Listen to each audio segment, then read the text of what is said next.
20% des enfants qui sont en surcharge pondérale pour toute la Belgique et dans le Hainaut, et une dizaine de pourcents qui sont obèses, aussi bien chez les filles que chez les garçons.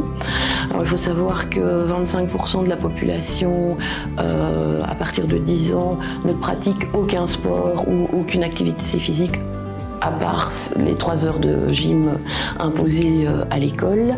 Et malheureusement, la consommation de fruits et légumes, il n'y a qu'un enfant sur 2 qui consomme tous les jours. De même, le facteur favorisant l'obésité, c'est la précarité.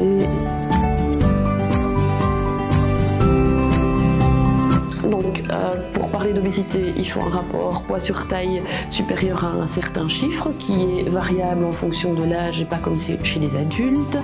Cette obésité devient sévère s'il y a une implication au niveau de l'activité physique, donc l'enfant a des difficultés de se déplacer, vite essoufflé, a des problèmes au niveau psychologique, donc a une très mauvaise image de son corps, et il peut y avoir des conséquences aussi au niveau du foie, avec un foie gras, un problème au niveau de l'assimilation du sucre et un souci au niveau du cholestérol et des graisses dans le sang.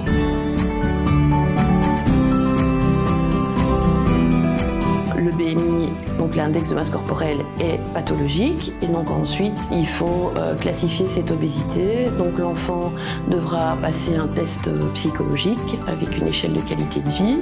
Ensuite il devra marcher pendant 6 minutes. Et on va mesurer la distance qu'il peut parcourir pendant ces 6 minutes. Et il devra avoir une prise de sang avec ce qu'on appelle un triangle. Et il devra aussi avoir une échographie du ventre et plus particulièrement du foie. Et parfois aussi la mesure de la pression artérielle pendant 24 heures. Il doit être suivi par une diététicienne pour rééquilibrer son plan alimentaire, puisque globalement c'est souvent des enfants qui ingurgitent trop de calories et qui mangent beaucoup trop de féculents par rapport à ce qui est recommandé dans la pyramide alimentaire. Ensuite, l'enfant aura la possibilité de faire du sport avec un kiné spécialisé qui lui fera faire des exercices adaptés à son problème et à sa surcharge pondérale et à son niveau d'essoufflement. Et ensuite, s'il y a des conséquences au niveau des graisses dans le sang ou du sucre dans le sang, il devra prendre un traitement. Et s'il y a une conséquence au niveau psychologique, il devra aussi avoir un suivi psychologique, 1 pour le motiver et 2 pour le soutenir.